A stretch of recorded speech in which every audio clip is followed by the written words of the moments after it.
गोरखपुर नाम का एक गांव हुआ करता था। उस गांव में ज्यादा लोग नहीं रहते थे। उस गांव में एक गर्भवती विधवा औरत रहती थी। उस औरत का नाम कमला था। कमला अपने घर में अकेली रहती थी। उसके पति की सारी जायदाद उसके नाम हो गई थी, पर सभी गांव वाले उस औरत को मनहूस औरत समझा करते थे और सभी उससे नफरत किया करते थे। एक बार कमला राशन की दुकान पर खाने का सामान खरीदने जाती है। भैया जी, जरा 1 किलो दाल चावल देना। अरे हाय हाय हाय हाय हाय! अरे मनहूस औरत, मेरी दुकान में अपशुगन करवाने आ गई क्या? हैं? चल जा यहाँ से, मैं कुछ नहीं देने वाला हूँ तुझे। भाग भाग यहाँ से, चल जा निकल। भैया जी, ऐसा मत कहिए, मैं गर्भवती हूँ, मुझे खाने की बहुत जरूरत है, मुझे खाना दे दीजिए। दुकानदार कमला को वहाँ से धक्के मारकर भगा देता है। तभी कमला रोते रोते उस गांव के किन्नरों के इलाके में आ जाती है। गांव वाले किन्नरों को उसी इलाके में रखा करते थे, क्योंकि वो लोग किन्नरों को पसंद नहीं करते थे और उनके इलाके में रहने से मना करते थे।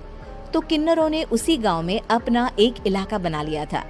जब किन्नर लोग देखते हैं कि एक गर्भवती महिला रोते रोते उनके इलाके में आ गई है, तो सारे किन्नर कमला के पास जाकर उसका हाल पूछने लगते हैं।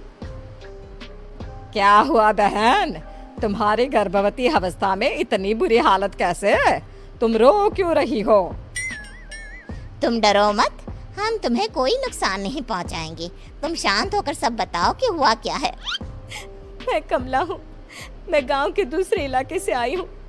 2 महीने पहले ही मेरे पति की मौत हुई है। मुझे गांव के लोग मनहूस मानते हैं, क्योंकि मैं विधवा हूँ और गर्भवती भी। वहाँ के लोग मुझे खाने के लिए कुछ बेचने के लिए भी तैयार नहीं, जिससे मेरा गुजारा नहीं हो रहा था। कोई बात नहीं कमला, हम तुम्हारा ख्याल रखेंगे। किन्नर लोग कमला को एक खाली घर में रहने के लिए जगह दे देते हैं और उसकी देखभाल भी करते हैं। कुछ ही महीने बाद कमला अपने बच्चे को जन्म देती है, पर अफसोस, कमला बच्चे को जन्म देते ही अपनी जान गंवा देती है।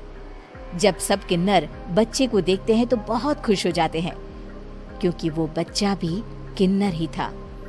कमला ने एक किन्नर बच्चे को जन्म दिया था। अब इस बच्चे की देखभाल कौन करेगा? हम तो इस बच्चे को गांव के दूसरे इलाके में भी नहीं भेज सकते। और तो क्या हुआ, इस बच्चे की माँ नहीं रही तो हम इसे पालेंगे। अब ये हमारे इलाके में रहेगा, हमारे साथ रहेगा। फिर वो किन्नर उस किन्नर बच्चे को गोद ले लेते हैं, उसका नामकरण कराते हैं। उस किन्नर बच्चे का नाम शक्ति रखा जाता है। देखते ही देखते शक्ति बड़ी होने लगती है। उसके रंग रूप बहुत सुंदर थे। वो बहुत सुंदर किन्नर दिखती है। एक दिन शक्ति एक किन्नर से पूछती है, माँ जी सुनिए ना, ये गांव के दूसरे इलाके में भी तो लोग रहते हैं, तो हम वहाँ क्यों नहीं जाते? हम उनसे अलग क्यों रहते हैं? शक्ति, क्योंकि वो लोग हमारे जैसे नहीं, वो लोग हमें पसंद नहीं करते, इसीलिए हम उनसे अलग रहते हैं। क्यों? वो हमें क्यों पसंद नहीं करते? मुझे एक बार उस इलाके में जाना है, मैं एक बार वहाँ जाकर घूम कर आऊं। शक्ति, खबरदार, जो तू उस इलाके में कभी भी गई तो अपनी जान नहीं गंवाना चाहती तो उस इलाके में कभी कदम भी नहीं रखेगी, समझी? इतना कहकर वो किन्नर वहाँ से चली जाती है। शक्ति उस किन्नर की बात सुनकर बहुत रोती है। माँ जी, ऐसा कैसे कह सकती है? उन्होंने इतनी सी बात के लिए मुझे इतना डांटा। अब तो मैं उस इलाके में जरूर जाऊंगी। फिर एक दिन शक्ति गांव के दूसरे इलाके में चुपके से जाती है। ये लोग तो हमारे जैसे ही इंसान हैं, तो ये हमसे नफरत क्यों करते हैं? जब शक्ति उस इलाके में पहुंचती है तो गांव के सारे आदमी उसके रूप से मोहित हो जाते हैं। वो लोग ये अंदाजा नहीं लगा पाते कि वो किन्नर है। शक्ति की सुंदरता देखकर सारे गांव वाले उसकी तारीफ करने लगते हैं। तभी गांव का चक्कर लगाने गांव के जमींदार का बेटा हर्ष वहां पहुंचता है। हर्ष भी दिखने में बहुत सुंदर होता है। जब हर्ष ने शक्ति को देखा तो वो भी उससे मोहित हो गया, और जब शक्ति की नजर हर्ष पर पड़ी तो वो हर्ष को देखकर मोहित हो गई। आपको पहले कभी इस गांव में देखा नहीं। इस गांव में आप नए हैं क्या? जी नहीं, वो मैं बस। तभी शक्ति बोलते बोलते रुक जाती है और मन में सोचने लगती है, अगर मैंने इनको बता दिया कि मैं दूसरे इलाके से आई हूँ तो वो समझ जाएंगे कि मैं किन्नर हूँ, इसलिए मुझे इनसे झूठ ही बोलना पड़ेगा। शक्ति हर्ष को कहती है, जी हाँ, मैं इस गांव में नई आई हूँ, यहाँ अकेली रहती हूँ। वैसे आप कौन है? आप भी इसी गांव में रहते हैं? जी हाँ, मैं इस गांव के जमींदार का बेटा हूँ। आपको किसी भी चीज की जरूरत पड़े तो आप मुझे बता देना, मुझे अच्छा लगेगा। ऐसे ही शक्ति और हर्ष एक दूसरे से रोज मिलने लगते। वो दोनों अपने प्यार का इजहार करने एक दूसरे से मिलने जाते हैं। तभी शक्ति का पीछा करते करते एक किन्नर वहां आ जाती है। शक्ति, मैं तुमसे बहुत प्यार करता हूँ। मैं तुमसे शादी करना चाहता हूँ। क्या तुम मुझसे शादी करोगी? हाँ हर्ष, मैं तुमसे शादी करूंगी, पर मैं तुमको अपने बारे में एक सच्चाई बताना चाहती हूँ जो मैंने तुमसे छुपा कर रखी है। तभी उनके बीच में ही वो किन्नर आ जाती है। शक्ति, तेरी हिम्मत कैसे हुई ऐसा करने की? वो किन्नर शक्ति को खींचकर गांव के जमींदार के पास ले जाती है। हर्ष भी वहां शक्ति को बचाने के लिए पहुंच जाता है। जमींदार शक्ति और हर्ष के प्यार के बारे में सुनकर गुस्से में आ जाता है और शक्ति को गांव के बाहर निकालने की सजा देता है। शक्ति ये बात सहन नहीं कर पाती और कुएं में कूदकर अपनी जान दे देती है। जमींदार हर्ष की शादी गांव की एक लड़की से करवा देता है, पर हर्ष इस शादी से खुश नहीं होता। शक्ति अपना बदला लेने के लिए मरने के बाद किन्नर चुड़ैल बन जाती है।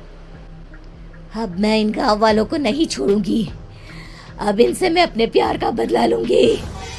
किन्नर चुड़ैल गांव वालों को परेशान करना शुरू कर देती है। एक बार वो रात को गांव के खेतों में पहुंच जाती है और वहां आग लगा देती है। सारी फसल जल के राख हो जाती है। जब एक आदमी रात को उठकर देखता है कि खेत में आग लग गई है तो वो वहां पहुंच जाता है। वो देखता है कि खेतों के बीचों बीच एक किन्नर चुड़ैल खड़ी है और वहां खड़े होकर ताली बजा रही है। गांव वाला किन्नर चुड़ैल को देखकर बेहोश हो जाता है। जब सुबह उस आदमी को होश आता है तो वो सीधा जमींदार के पास जाता है।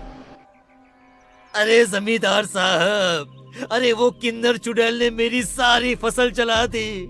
अब मैं क्या करूंगा? क्या होगा मेरा?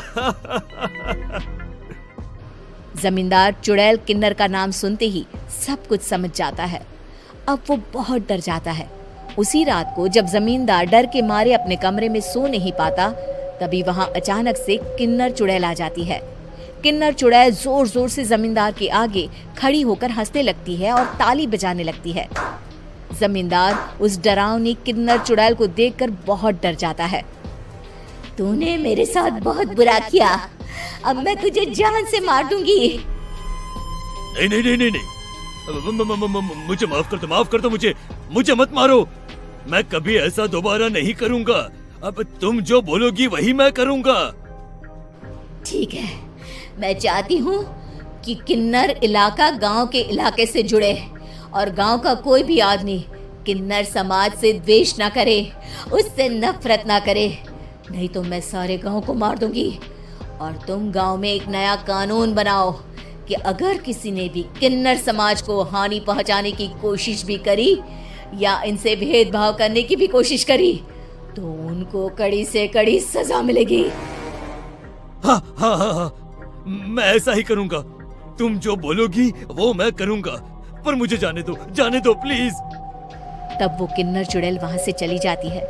गांव का जमींदार किन्नर चुड़ैल का कहा मानते हुए दोनों इलाकों को एक कर देता है और नया कानून भी लागू कर देता है। तब से वहां किन्नर समाज और बाकी गांव वाले शांतिपूर्वक रहने लगते हैं। ऐसी ही रोचक मनोरंजक कहानियाँ देखने और सुनने के लिए हमारे वीडियो को लाइक करें, दोस्तों को शेयर करें तथा हमारे चैनल बचपन पैम्पर को सब्सक्राइब करें।